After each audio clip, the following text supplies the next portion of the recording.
اپنی بات تو کہہ دیں، آگے اس کا لینا نہ لینا یہ تو میرے اپنے اختیار میں نہیں، یہ تو نبی کے اختیار میں بھی نہیں نا، انک لا تہدی من احببت۔ لیکن بھائی یہ ہے کہ ہم تو اپنا جگر کھول کے رکھ دیں، دکاندار تو کہتا ہے یا اللہ میرا سارا ہی سودا بک جائے، گاہک کی مرضی ایک دن کا لے یا پوری دکان لے۔ ہم تو کہتے ہیں آپ سارے ہی تبلیغ کو کام بنا لیں، آپ سارے اپنے مقصد بدل لیں اور اپنی زندگی پچھلی سے توبہ کر لیں اور اپنی پوری زندگی کا مقصد اللہ کے کلمے کا پھیلانا اور اللہ کے دین پہ چلنا اپنا مقصد بنا لیں۔ یہ ایک طبقہ اگر وجود میں آ گیا تو لاکھوں کروڑوں انسان یوم بریلے کا ریلا وہ جنت کی طرف چلتا بنے گا، سب آپ کے کھاتے میں آئے گا۔ تو بھائیو ممکن ہے میں اپنی بات نہ سمجھا سکا ہوں، کیونکہ آدمی جو بولتا ہے وہی تو ہے نہیں نا، میں کوئی وہی تو نہیں ہے نا بس میں ساری باتیں ٹھیک ہیں، نہ کمی ہے نہ زیادتی ہے۔ ایک انسان کا کلام ہے اور جو 2.25 گھنٹے کی بات ہے اس میں کوئی بات زائد بھی ہو سکتی ہے، کوئی کم بھی ہو سکتی ہے، کوئی جذبات میں آگے بھی ہو سکتی ہے، پیچھے بھی ہو سکتی ہے، لیکن میرے بھائیو خلاصہ یہ ہے کہ کلمے والی زندگی اختیار کریں، اس کے بغیر اللہ کی قسم نہ دنیا میں نجات ہے نہ آگے نجات ہے۔ اور ختم نبوت کی محنت کو مقصد زندگی بنائیں، مقصد۔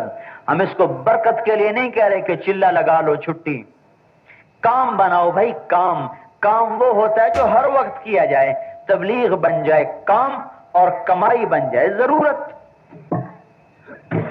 کام تبلیغ ہے، کھانا پینا سونا شادی بیاہ یہ ہماری ضرورتیں ہیں، ہمارا تعارف اللہ کے کام سے ہے، ہمارا تعارف دعوت کے ذریعے ہم اللہ کی طرف بلانے والے ہیں، یہ ہمارا تعارف ہے۔ یہ ہمارا تعارف نہیں کہ میں مل والا ہوں، میں فیکٹری والا ہوں، میں مربے والا ہوں۔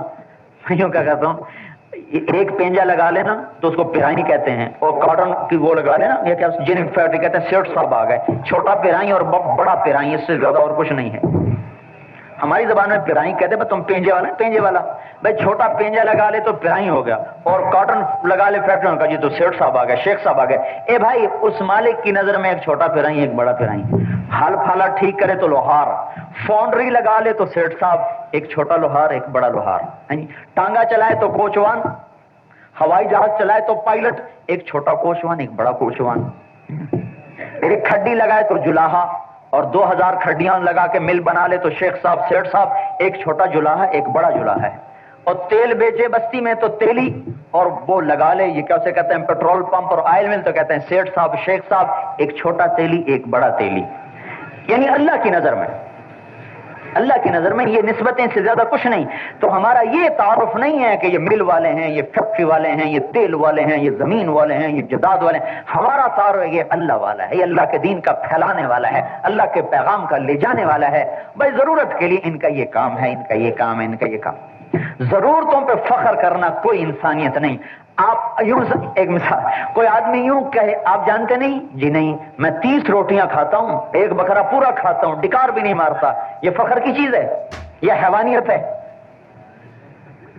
میں کم کھانا بڑی بات ہے، بیل کی طرح کھانا۔ ان کا تم جانتے ہو میں کون ہوں؟ جی نہیں کہ میں 50 روٹیاں روز کھاتا ہوں، ایک بکرا کھا کر ڈکار نہیں مارتا ہوں، مجھے جانتے نہیں ہو؟ یہ کوئی انسانی تعارف ہے؟ آپ جانتے نہیں میں کون ہوں؟ جی نہیں جی میری 10 دکانیں ہیں شجاع آباد کے بازار میں، پوری میری مارکیٹ ہے، اور ساتھ میری کاٹن فیکٹری ہے، اور ساتھ میری 10 مربے کی کاشت ہے۔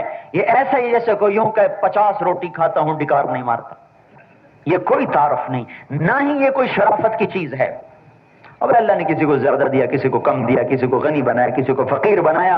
اصل عزت اور وقار اور فخر تو اللہ کے حبیب کی اطاعت ہے۔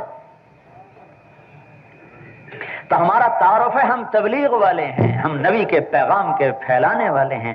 اب بھائی ضرورت کے لیے ذمہ دار کرتا ہوں، ضرورت کے لیے دکان کھولتا ہوں، ضرورت کے لیے وکالت کرتا ہوں، ضرورت کے لیے ڈاکٹری کرتا ہوں، اپنی ضرورت کے لیے انجینئرنگ کرتا ہوں۔ یہ ہماری ضرورتیں ہیں کہ ضرورتیں انسان کے ساتھ ہیں، تو ضرورتوں کے نظام کو چلانے والے کچھ ڈاکٹر ہونے چاہیے، کوئی انجینئر ہونا چاہیے، کچھ تاجر ہونا چاہیے، لوگ آپس میں لڑتے ہیں کچھ وکیل ہونے چاہیے۔ یہ ساری چیزیں ضروریات میں سے ہیں، یہ کوئی ہمارے لیے فخر کی چیزیں نہیں ہیں۔ فخر اس پر ہے کہ میں اللہ رسول کے ماننے والا ہوں، اس کے پیغام کا پھیلانے والا ہوں، یہ ہے فخر کی بات۔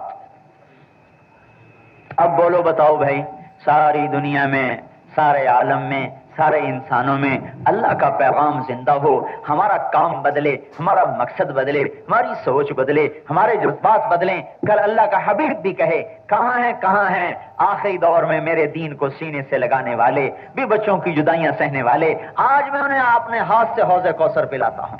مولانا الیاس صاحب فرمایا کرتے تھے آج اس کام کو اپنا کام بنا لو، کل قیامت کے دن اللہ کا حبیب تم نے اپنے ہاتھ سے حوض کوثر پلائے گا۔ بولو بھائی بولو۔ 1975 میں پہلی پیدل جماعت چلی یورپ میں، کہیں مسجد نہیں تھی کسی جگہ بھی، آج ہر جگہ اللہ نے مسجدیں بنا دی، ہر جگہ مسجدیں بن گئیں۔ صرف انگلستان میں 200 گرجے خرید کر مسجد بنائے جا چکے ہیں، صرف انگلستان میں۔ اب پچھلے سال ہم گئے تو انہوں نے کہا کہ پادریوں نے شکایت کی کہ اپنے گرجے آباد نہیں کرتے، مسلمانوں کو تو نہ دو کہ وہ مسجدیں بنائیں۔ تب انہوں نے قانون پاس کیا ہے کہ گرجے کو مسجد نہیں بنایا جا سکتا۔